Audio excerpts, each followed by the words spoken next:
The most difficult part of the whole thing was trying to not mouth the N-word when 50 Cent was on. That was the only thing that was going through my mind. 50's on, first of all, I didn't even know about G-Unit showing up. Right? So they tell us that like maybe an hour before. Yeah. They're like, we need 3 mics. And I go, what? And then they're like, yeah, Yayo and Uncle Murder. I'm like, okay, this is going to be crazy. So they're on stage, they're rapping. I'm like, do not say the N-word. I hope we have video. What do you mean? I have 13,000 eyeballs on me. There's fucking cameras everywhere. I know Shifty zoomed in on my lips because he didn't wait for me to drop it. So I'm concentrating on not saying the N-word. Tony Yayo's at the front of the stage, comes back, right? And I hope we have video for this because there is an ultimate. I missed a dap. And by missed, I mean he didn't even acknowledge my dap. I threw the hand up like this. I think he looked at me and just went the other way, and I was like, hey.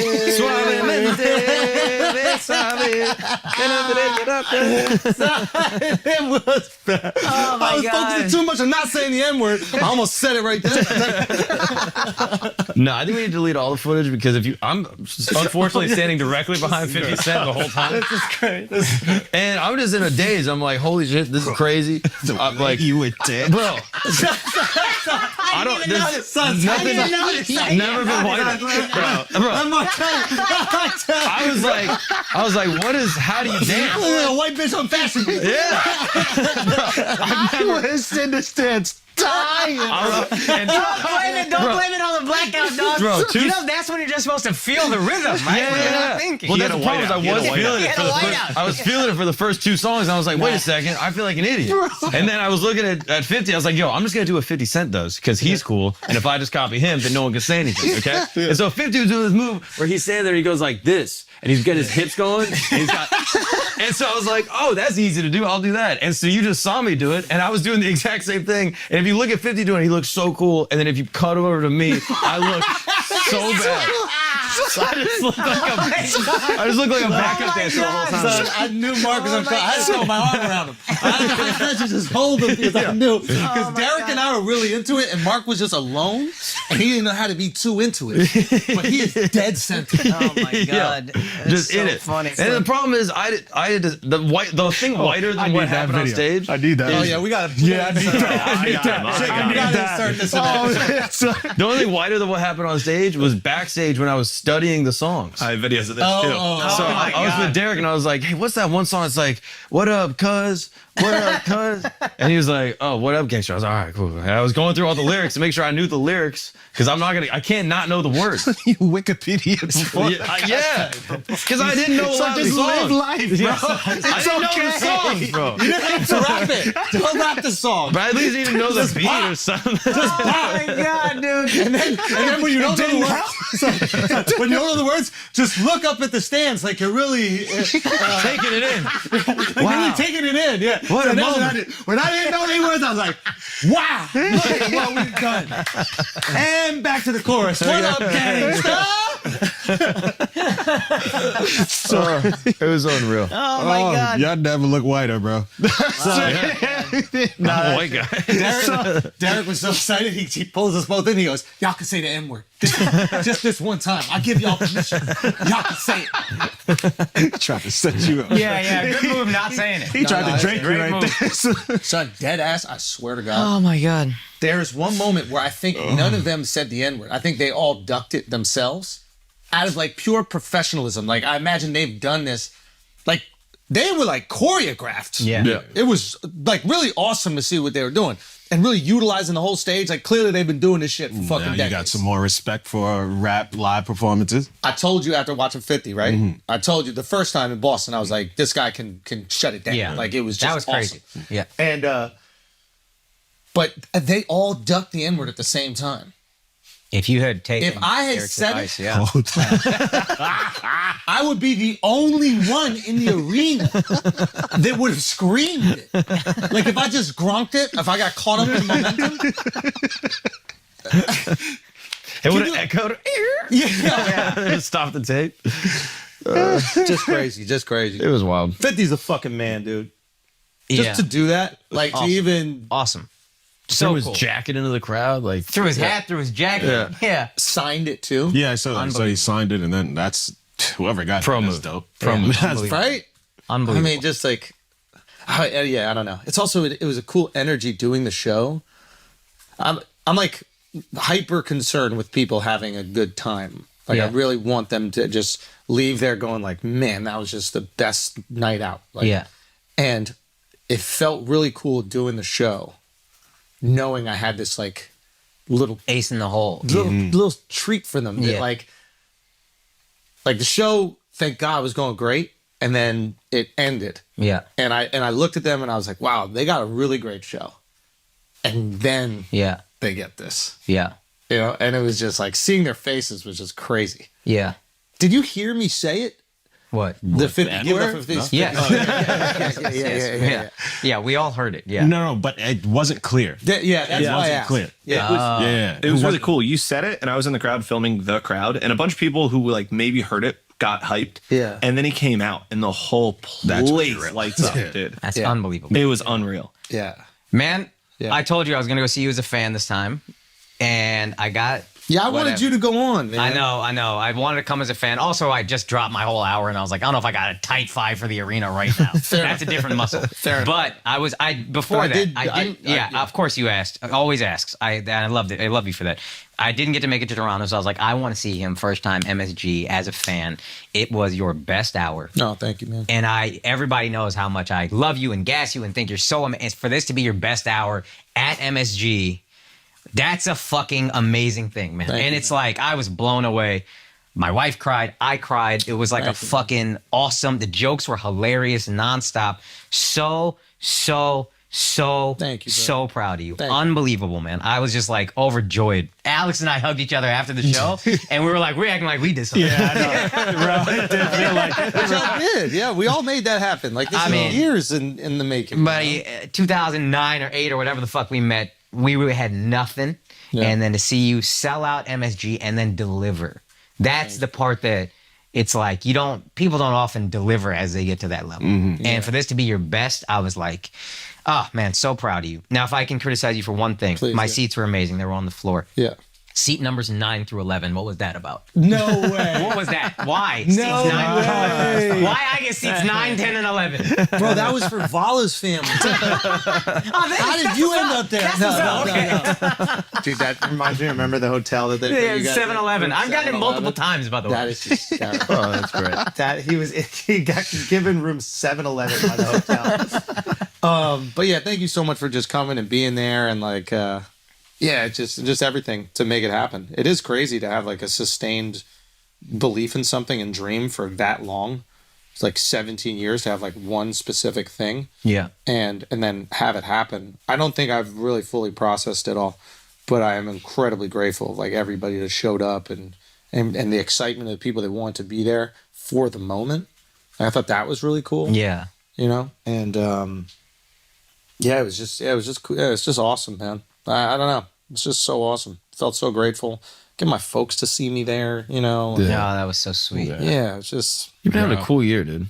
You got a baby, son, MSG. Yeah, bringing the baby. Oh yeah, that was when I. Yeah. That was maybe the coolest. That was when I. Yeah, stage. And with the headphone. Oh my god. Yeah. She was listening to 50 Cent. She was. She was saying N-word. That was weird. She was unbothered, man. That was her moment right there. Isn't that crazy? That was fire. Like that's what I cried too. You put me in the black row, so I have academics on my left, I have Charlamagne to my right. That moment happens. This is so funny. I'm holding back tears, but I want to start bawling. Yeah. I'm like, I can't have anyone who can see emotional. me. Yeah. And then one just came out. I was like,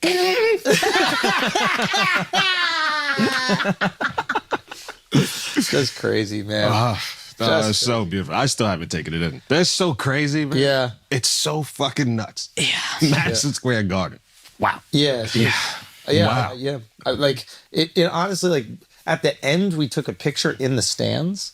It's kind of weird. Like, it's such a weird being a human being. Like the things that you can, I don't want to say get used to, but like since we have done some arenas, they do kind of look similar from the stage, right? You still walk in, you're like, what the fuck? Yeah. But it isn't an experience that we haven't had. In other words, like we have experienced it before.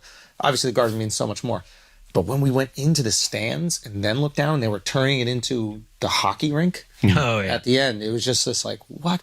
When we were walking around and saw concession stands, we're like, whoa, people sell hot dogs at the venue we performed at? Yeah. Like it was, I guess weirdly enough, being outside of like the performance area is where it really seemed like this. The second day I was unbelievable. just walking all around. Oh, yeah, Like I me was just walking everywhere. I'm Just like, feeling it. what the fuck? Like Yeah. I just couldn't believe this shit. Yeah. People selling shirts outside. Yeah.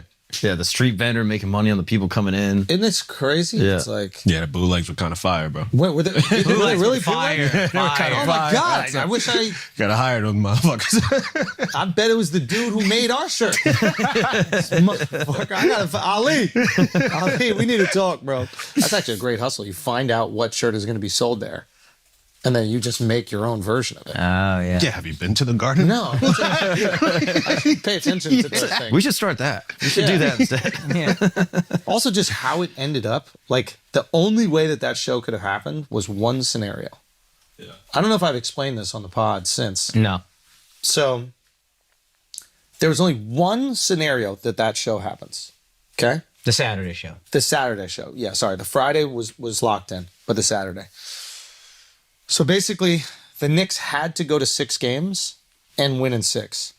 We didn't know that. So I was told all the Knicks had to do was win. They had to just clinch, right? And in game 5, I'm like hoping that they win and then we go. So I start the day of game 5 going, the Knicks got to win. Midway through the day of game 5, they go, hey, if the Knicks win and the Pacers win, then they're going to start their next series on Saturday. You lose your Saturday show. I go, fuck. So I need the Knicks win, but then the Pacers to lose, right? Yeah. Then a little later, then during the game, we get the text message and it says, if the Carolina Hurricanes beat the Islanders, they'll sweep them. They're going to start their series with the Rangers on Saturday. Oh, fuck. So now I'm watching 3 games. Yeah. Or no, I'm looking at 3 different scenarios. The Knicks lose, but so do the Pacers. Yeah. Not like it would have mattered, but they did lose as well. So the Pacers have to extend. Now we're in a tricky situation. The Carolina Hurricanes won, so they can play the Rangers, but the Knicks have priority in that Saturday date. So the NHL has to wait until the Knicks win Game 6 to even announce. Does that make sense? I think so. Yeah. Basically, what I'm saying is the Knicks own that Saturday. Yeah. They have priority over NHL. NHL wants the Saturday, but they can't claim it until the Knicks no longer need it. Right. And they won't know until the Knicks win Game 6. Which is Thursday night. Which is Thursday. And so are they really going to promote, announce, and get all the teams So there if with the 24 Knicks had hours won- notice? Oh, yeah. Okay. Because you got to sell tickets. Because you have to do all these things. People have plans. There's travelers, everything. So they don't tell us until 3 p.m. the day before. So they have until 3 p.m. We finally get the message the day before. And then obviously the Knicks go close out. The Knicks don't lose Game 5, which was a horrible loss. I think I told you this whole story where my wife jinxed it. Did I tell you this? We're up 6. My wife is watching the game. She goes, 29 seconds left. She goes, they got it. I go, what? She goes, yeah, they got it. I go, we don't do, what do you even do? Yeah. We don't do that. She goes, yeah, there's 6 points. There's only 28 seconds left. There's no way that they can't lose. I go, you don't know the Knicks. Yeah. We can lose any lead. Right? I said, we're the Hillary Clinton of basketball teams. There is not a lead that we cannot lose. She goes, no, it's impossible for them to lose. I go, Emma, you got to shut it down. Shut it down right now. Mm-hmm. And then she sat there and watched that lead evaporate. And I just saw her get so quiet. This is how I knew she was embarrassed. She started a fight with me. She's like, you're using tone and you're rude with me. I was like, well, maybe because you just destroyed my life's dream by making the fucking Knicks lose. But it turns out that's the only thing that allowed that Saturday show to happen. So it worked out. Anyway, thank you guys so much. And everybody who came out and everybody who's, just been instrumental in even making this thing happen. Also, Derek, Mark, y'all fucking killed it. Thank you. Oh, Awesome. Yes, I you appreciate did, it. man. It was Loved wild. watching Thank you y'all for the up there. opportunity, man. That was Dude, crazy. Especially the fucking- dance number at the end. Love y'all, man. That's really where it came through. It's I hit my girl. Yo, look at my You do it.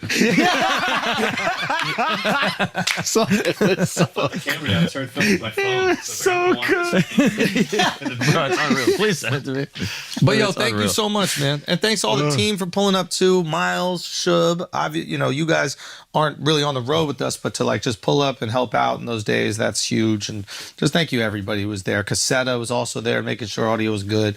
I mean, yeah, it was just all around team event, and it was fucking awesome. Thank you. Amazing. Got to live my dream, man. Everyone. I got to live my dream, and that was really cool. And I hope you all get to experience something like that in your life, man, because that is it's really awesome. Really awesome.